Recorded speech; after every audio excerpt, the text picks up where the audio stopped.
Queridos, semana passada, nós estamos no mês de paternidade, e a semana passada nós pegamos um pouco pesado com os pais, não pegamos? Ontem o Weber pegou um pouco pesado também com os pais, mas é a palavra de Deus. Se ela não confrontar, não é a palavra. Amém, queridos?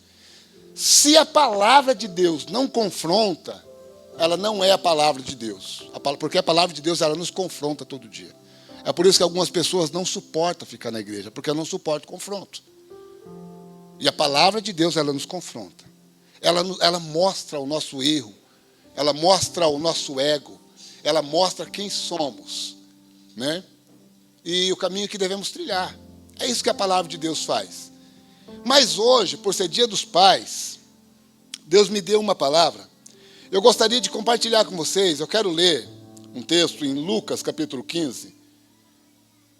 E nós vamos falar sobre algumas qualidades, ou alguns modelos de pai, que nós podemos imitar,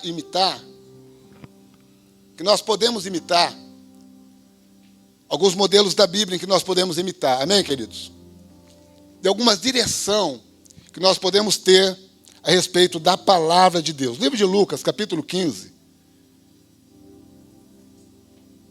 No final do culto, eu gostaria de orar para todos os pais que estão aqui. Um homem, e Jesus continuou, um homem tinha 2 filhos. E o mais novo disse ao seu pai: quero a minha parte da herança. Assim ele repartiu a sua propriedade entre eles. Não muito tempo depois, o filho mais novo reuniu tudo que tinha e foi para uma região distante. E lá desperdiçou os seus bens vivendo irresponsavelmente. Depois de ter gasto tudo, houve uma grande fome em toda aquela região. E ele começou a passar necessidade. Por isso foi empregar-se com um dos cidadãos daquela região, que mandou para o seu campo, a fim de cuidar de porcos. Ele desejava encher o seu estômago, ou desejava comer, gente, porque ele estava passando fome, né? Com as vagens de alfarrobeira que os porcos comiam, mas ninguém lhe dava nada. Caído em si, ele disse: quantos empregados de meu pai têm comida de sobra, e eu aqui morrendo de fome? Eu me porei a caminho e voltarei para meu pai. E lhe direi: pai, eu pequei contra o céu e contra ti. Não sou mais digno de ser chamado teu filho. Trata-me como um dos seus empregados. A seguir, levantou-se e foi para seu pai. Estando ainda longe, seu pai o viu, cheio de compaixão, correu para o seu filho, abraçou e beijou. O filho lhe disse: pai, eu pequei contra o céu e contra ti, ou contra você. Não sou mais digno de ser chamado seu filho. Mas o pai disse aos seus servos: depressa, tragam a melhor roupa, vistam nele, coloquem um anel em seu dedo e calçados em seus pés. Tragam um novilho gordo e matem-no. Vamos fazer uma festa, alegrai-nos. Pois este meu filho estava morto e voltou à vida, estava perdido e foi achado. E começaram a festejar o seu regresso. Amém? Só até aí. Só até aí. Depois vai falar do outro filho, né? Mas só até aí. Queridos, eu já preguei sobre esse capítulo aqui, né? Eu já falei sobre isso várias vezes. E eu vou narrar a história das 3 parábolas que esse capítulo traz até aqui. A primeira parábola, ela vai falar da mulher que perdeu a dracma em sua casa. Já não falei sobre isso aqui? Quem lembra? Já falei.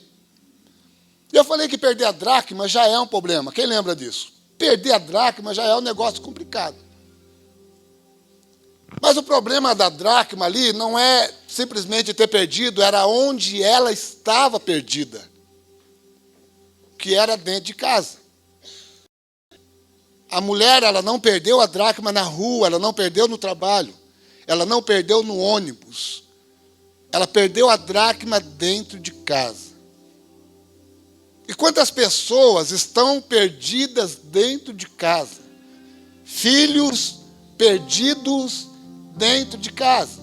Quem lembra da ministração da semana passada, quando eu disse em Malaquias, capítulo 4, verso 6, que o coração do pai, ou o coração do filho, ele vai se voltar para o pai, quando o coração do pai estiver voltado para o filho. Malaquias 4, 6, não foi isso que eu preguei aqui a semana passada? Que quando o coração do pai estiver voltado para o filho, então o coração do filho, ele se volta para o pai. E aí você não vai ter mais sacrifício para que seu filho te ouça, porque vai ser por amor. Foi isso que eu falei a semana passada. Mas nos dias em que nós estamos vivendo, querido, a paternidade, ela está perdendo a referência. E é por isso que as nossas pérolas, os nossos filhos estão se perdendo dentro de casa, porque não tem referência paterna. É momento de nós, pais, se levantarmos para recuperar as dracmas em que nós estamos perdendo dentro de casa. Amém, queridos? Porque essa dracma estava perdida dentro de casa. A segunda, hoje eu recebi um telefonema, foi até legal. Todo dia dos pais é assim. O pastor Tiago, ele me liga e ele diz assim: feliz dia dos pastor. Fala, pastor. Por causa do carinho paterno em que eu sempre tive com ele. Né?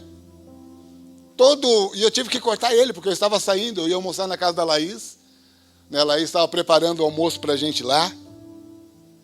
E eu precisava ir almoçar na casa da Laís, e eu estava saindo, a gente conversou um pouco. Aí eu disse para ele: filho, eu estou indo ali. Ele: tá bom, pastor, Deus te abençoe e tal. Mas a segunda parábola, ela fala sobre um pastor. Um pastor que tem 100 ovelhas, guardada em um aprisco. E uma dessas ovelhas, ela se perde.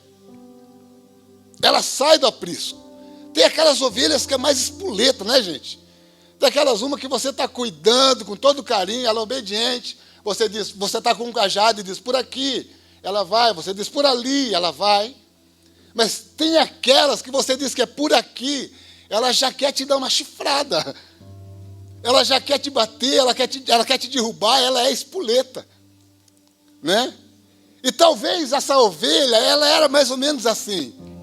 E ela viu uma brecha na cerca, talvez, e passou pela cerca e foi embora. De repente, o pastor podia pensar: aquela ali está estragando as outras, vou deixar ela embora, né? Porque ela é muito espoleta, ela é pronta demais. Mas talvez não, talvez o pastor pensou assim: eu vou chamar aqui uma ovelha que seja responsável. Eu vou trancar bem o aprisco e deixar alguém cuidando, e vou atrás daquela. Porque uma só vale mais do que o mundo inteiro. E ele vai atrás dela, queridos. Ele vai atrás dela e recupera a ovelha perdida.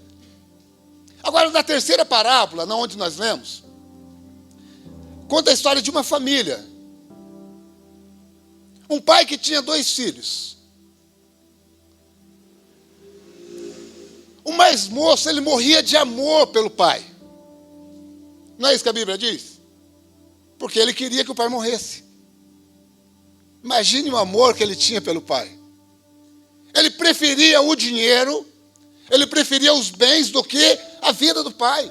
Porque culturalmente, ele não podia pedir a herança antes da morte do pai.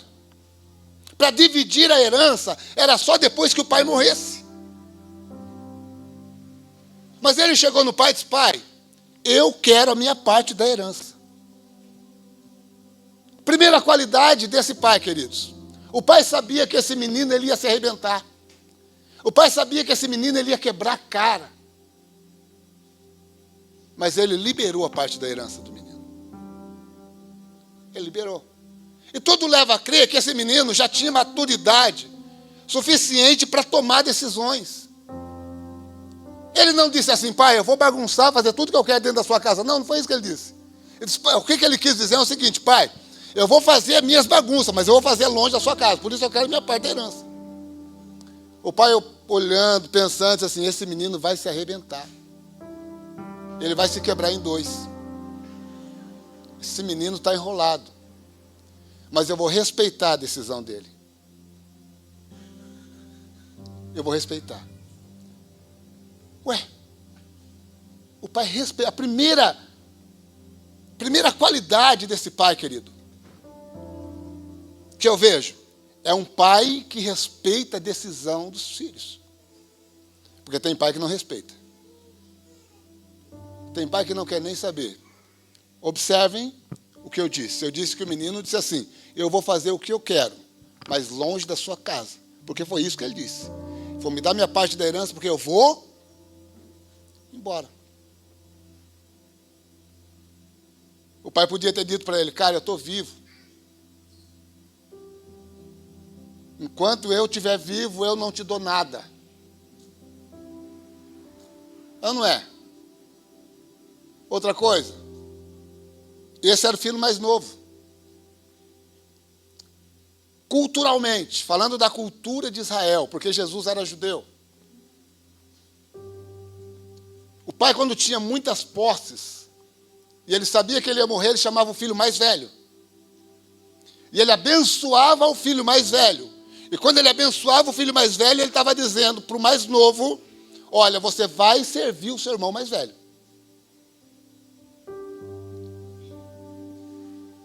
A cultura era assim. Por isso que Isaac e Esaú deu a todo aquele rolo. Porque Esaú nasceu primeiro. E automaticamente, Isaac ele ia abençoar Esaú. Mas Esaú era de caça e o Jacó ficava em casa. Aí Esaú saiu caçar e o Jacó ficou em casa de boa.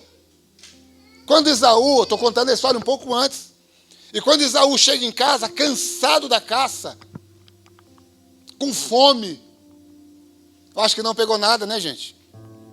Eu acho que nesse dia não pegou nada. Ele chega morrendo de fome, e Jacó está lá cozinhando uma sopa que parece ser muito saborosa. Esaú chega e diz: viu, me dá um pouco dessa sopa. Aí Jacó diz assim para ele: ó, eu troco. Se você quiser trocar pela sua primogenitura aí. Aí Esaú pensou assim: o que adianta? Eu ser o primogênito se eu morrer de fome agora. Não adianta nada. Não é isso que está escrito? Falou: tá bom, pode ficar. Só que ele não acreditou que Jacó, gente, era capaz de bolar todo aquele plano junto com a mãe dele para depois tomar a bênção. Ele não acreditou. E depois Esaú sai caçar de novo. Num outro dia, numa outra ocasião. Agora Isaac já está velho. Já está cego.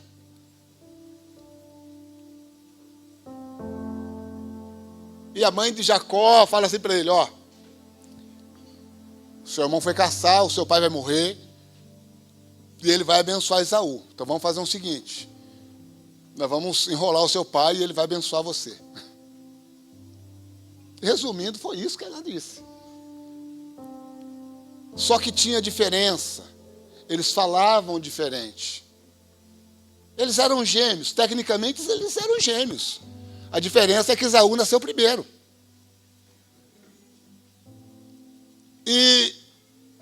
Só que eles falavam diferentes. Não eram gêmeos idênticos. Porque eles falavam diferente. Esaú era peludo, Jacó era liso. A Bíblia diz que ele não tinha pelo, ele era liso. Mas Esaú está caçando e a mulher de Isaac, junto com Jacó, eles bolam um plano para que Isaac abençoe a Jacó e não a Esaú. E isso aconteceu. Eu não sei qual foi o animal em que eles mataram. Só que a única coisa que eu sei é que eles pegaram o pelo do animal e colocaram em Jacó. Não sei como eles fizeram isso. E está lá Isaac morrendo no quarto.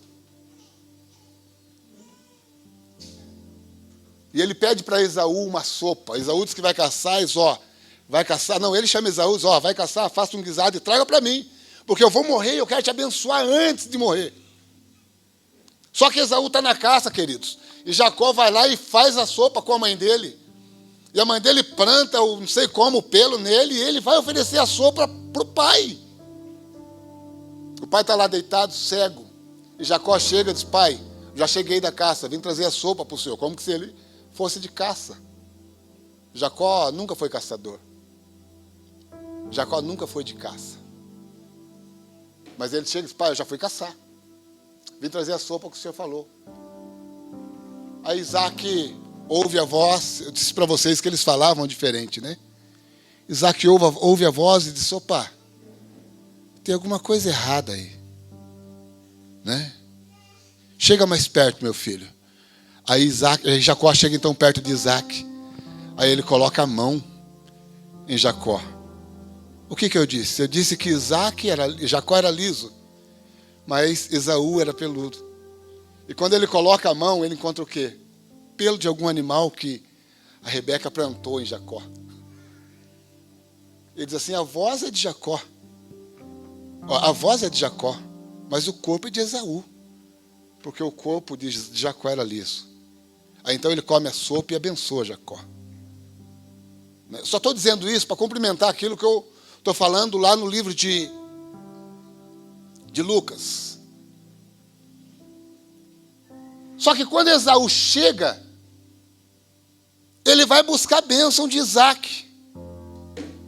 Porque quando o pai abençoou Jacó, ele estava dizendo: olha, agora o teu irmão vai te servir. Ele vai ser teu funcionário, sei lá, alguma coisa assim. É isso, a cultura era assim, queridos. E Esaú, ele fica furioso, ele diz: eu vou matar Jacó. E aí que Jacó foge. Então esse menino da parábola de Jesus, ele não poderia ter chegado no pai e ter dito assim: viu, eu quero a minha herança. Eu quero a minha bênção, porque eu quero viver longe de vocês. O pai ainda era vivo. Ele queria que o pai morresse. Mas o pai respeitou a decisão do filho. O pai respeitou a decisão do filho. Só, está aqui, sua parte da herança. Quer? Você vai se arrebentar, filho. Eu sei que você vai se arrebentar. Mas liberou. E o filho então saiu. A Bíblia diz que ele foi viver dissolutamente. E nessa vida absolutamente, ele gastou tudo o que o pai entregou na mão dele. Gastou tudo. Porque até então ele nunca precisou trabalhar para sobreviver. Na casa do pai tinha tudo. Tinha tudo. Ele nunca precisou fazer sacrifício. Ele nunca precisou bater na porta de alguém para pedir emprego. Não. Nunca precisou. Mas agora ele saiu da casa do pai. E na casa do pai, com certeza, ele tinha amigos. Sim ou não? Ele tinha amigos. Porque, queridos, quando você tem recurso e você está bem, você está cheio de... Você quer ver não faltar amigo na sua casa? Começa a fazer churrasco toda semana. Fala assim: viu, vou fazer uma costela, fogo de chão lá em casa domingo. Gente, vai brotar gente do chão. Porque quando você está bem, você tem amigos. Quando você está bem financeiramente, você tem amigos. Você quer ver os amigos verdadeiros, querido? É aqueles que quando você não tem carro, eles oferecem uma carona. São amigos verdadeiros. Porque tem alguns que desviam de você quando sabe que você está passando por momentos difíceis. Você está passando por dificuldade, tem pessoas que vai virar as costas para você. Estava pensando em ir lá na casa do fulano de tal, mas eu nem vou. Ele está passando por uma prova lá, vai que eu vou lá e ele me pede alguma coisa. Né? O está fazendo, está precisando de algo, vai que eu vou lá e ele me peça para ajudar ele nessa área. Não, não vou. Os amigos fogem, querido. Acaba os amigos. Esse cara, com certeza, na casa do pai, ele tinha amigos, ele tinha tudo. Mas quando ele saiu da casa do pai, e quando o dinheiro acabou, vamos pensar que fosse hoje, De repente ele pegou o celularzinho, o iPhone 13, é 13 ou 14? Qual que é o último? É o 15, olha como que eu estou atrasado, gente. Olha como que eu estou atrasado. De repente ele pegou lá o iPhone 15, que ele ainda tinha, e ligou para um amigo e disse assim, ô amigo. O cara já tinha bloqueado ele, né? Porque o camarada sabia que ele tinha saído da casa do pai e já tinha gastado tudo que tinha, gente. Mas sabe alguém que não desistiu dele? O pai. O pai nunca desistiu desse cara. E vocês vão entender por quê. O pai nunca desistiu. Está lá na frente e ele começa a pensar. O que eu tinha na casa do meu pai? Ele diz, no texto, que os empregados do pai dele, tinha abundância de pão na casa dele. Esse é o modelo de pai que nós devemos imitar, porque a segunda qualidade do pai aqui, ele era um provedor. E não era o provedor do básico. Ele não era o provedor do básico. Sabe por quê? Porque segundo a parábola de Jesus, o filho diz assim, na casa de meu pai há abundância, ou seja, os funcionários de meu pai têm abundância. Então o pai não era o provedor só do básico.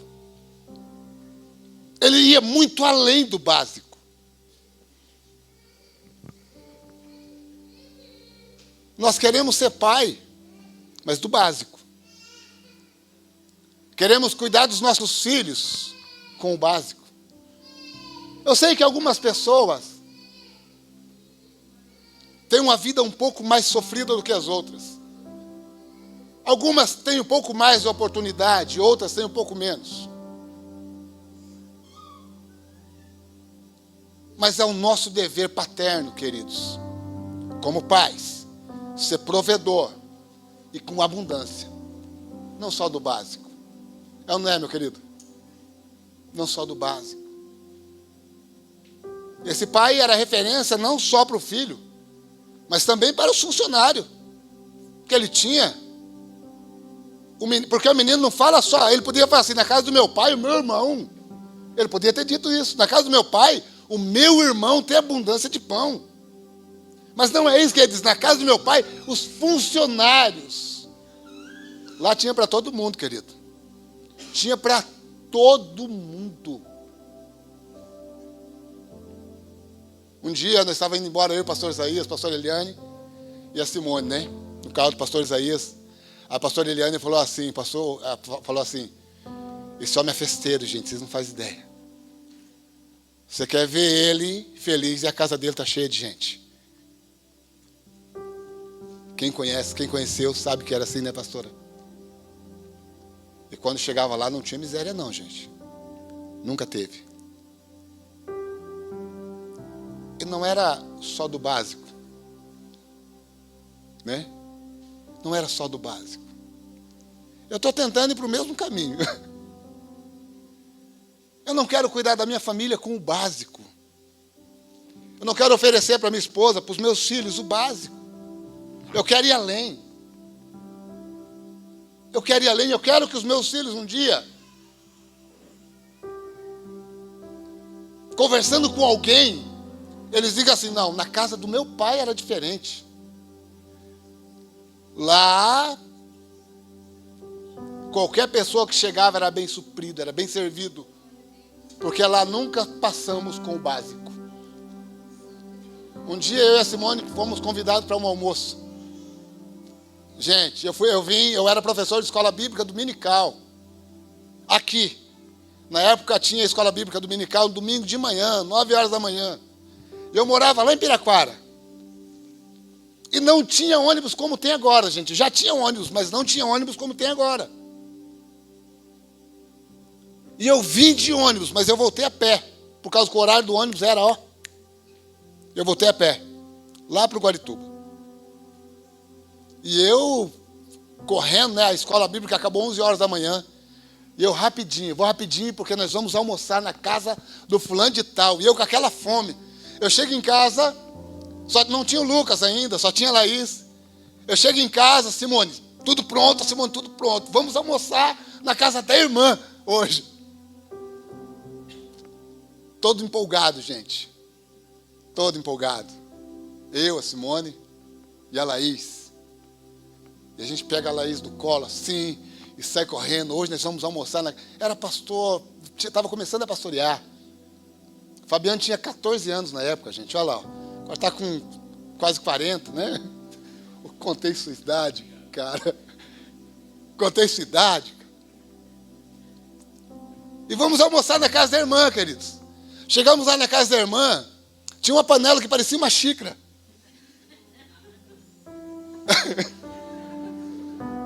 Não é verdade? Desse tamanhozinho assim, ó. Em cima do fogão a lenha. Não é porque estava faltando. Não é porque estava faltando. Não estava faltando. Mas é que lá eles tinham o costume de cozinhar muito pouco. Agora vocês imaginam um pedreiro, gente.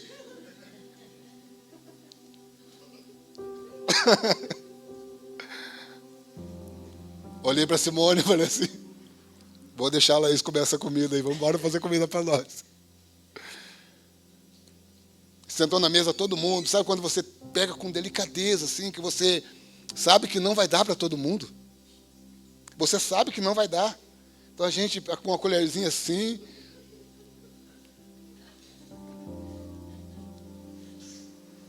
Não foi verdade?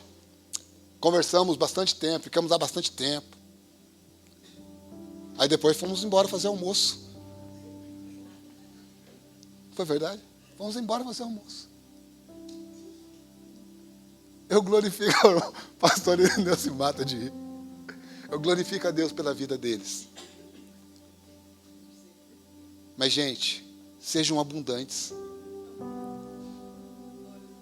Sejam abundantes. Abundantes. Não seja o provedor do básico. Sabe, eu quero prover, mas eu vou prover o básico. Um dia eu, o Lucas, a Simone e a Laís, daí o Lucas já tinha nascido, gente. E aí hoje o Lucas está maneiro, moderou bastante, mas pense no Lucas mais novo. Chegamos a almoçar na casa de um camarada, lá. E ele contou as pessoas certinho, fritou um bife para cada pessoa. Aí o Lucas comeu o bife dele e queria outro. E daí não tinha, gente, o bife. E ele começou, e ele era pequenininho. E ele começou, não, mas eu quero mais um na mesa. Aí a Simone tentando segurar ele, segurar a boca dele, porque ele era pequenininho, né? Não, mas eu quero mais uma carne, mãe, eu quero mais... E a gente morrendo de vergonha. Aí o menino, o dono da casa, né, pegou o bife do prato dele assim, colocou no prato do Lucas, pensa. A gente queria entrar debaixo da mesa na hora. Mas a culpa não é nossa, é porque o cara proveu o básico. Se nós estamos em 5 lá em casa, nós fazemos para 15. Porque nós não queremos oferecer o básico. Você entendeu? Na casa de meu pai, os empregados de meu pai têm abundância de pão. Os empregados de meu pai têm abundância de pão. Agora você imagina os da família, queridos. Se os empregados do pai dele tinham abundância de pão, imagine os da família, os da casa. Imagine aqueles que eram convidados por eles para participar de um almoço com eles. Eles eram muito bem... Sabe por quê? Porque aqui o pai, ele não servia o básico. A Bíblia não diz que Deus, o que Ele tem preparado para nós, vai muito além daquilo que pedimos ou pensamos. Porque o nosso Deus, Ele não serve somente o básico. O nosso Pai, Ele não serve o básico. Você diz assim, Senhor, eu quero um filho. Ele diz assim, ó, eu vou te dar um filho com saúde, trabalhador, honesto. Oh, aleluia. Eu vou te dar um emprego. Você nem especifica às vezes. Ele fala assim, ó, eu vou te dar um emprego com um bom salário, com um supervisor, um encarregado que fale a sua língua, você vai ser referência nesse lugar. Sabe por quê? Porque ele não te dá o básico. Ele vai muito além do básico. E nós queremos servir o básico. Nós queremos ser pai de família, o pai do básico. Mas na casa desse camarada não era o básico. Os empregados de meu pai têm abundância. Eles têm muito. E eu aqui pereço de fome. Pense, queridos, esse é um pai para ser imitado, sim ou não? É. Com certeza. Isso é um camarada para ser imitado. Terceira qualidade. Gente, eu nem entrei no esboço que eu queria entrar. Está bom. Terceira qualidade desse pai. Terceira qualidade. Aí o menino diz assim, eu vou voltar para casa, né? O menino diz assim, eu vou voltar para casa. Porque lá os empregados passam bem e eu aqui passando fome, né? Lá os empregados estão bem e eu estou sofrendo aqui, eu vou voltar para casa. E ele decide voltar. A Bíblia diz que o pai dele vê ele de longe. O pai dele vê ele de... Aí o pai dele então sai correndo, abraça e beija o menino. Queridos, há pouco tempo atrás, esse menino queria que o pai morresse. E agora esse menino está voltando para casa todo arrebentado. Todo arrebentado. Gastou o dinheiro que tinha. De repente, pelo que leva a entender, a roupa dele também estava toda arrebentada. Pelo que leva a entender, ele estava descalço. E o pai o reconhece de longe. E o pai então sai correndo de encontro com o menino. O pai abraça o menino. Alguns funcionários do pai vêm ver o que está acontecendo.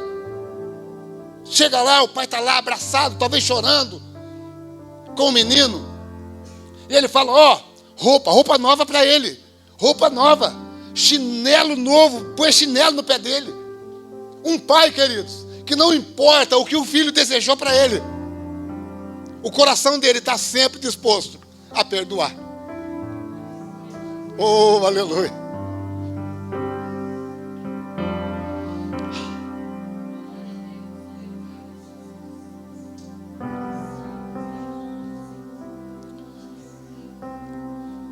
Às vezes dói. Você tem que falar que na igreja existem filhos que não têm bom relacionamento com os seus pais. Pais que não liberam perdão para os próprios filhos. Dói, querido. Dói. Me perdoe.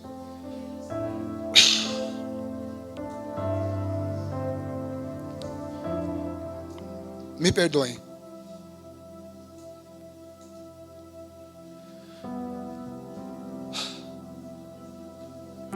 Mas esse filho, há pouco tempo ele desejou a morte do pai. E ele se deu mal na vida, ele se arrebentou na vida. Talvez se fosse um de nós podíamos dizer, ó, eu sabia. Quebrou a cara porque quis. Não foi isso que eu ensinei para ele. Eu ensinei outra coisa, mas ele saiu de casa e se arrebentou porque quis. Quantos pais orientam seus filhos a não fazerem? Mas quando o filho faz, ele fica torcendo para que o filho quebre a cara. Para que o filho se arrebente, só para ele poder falar. Eu te avisei, eu falei que você ia se arrebentar. Sabe, isso não quer dizer que você liberou o perdão para o seu filho pelo erro que ele cometeu.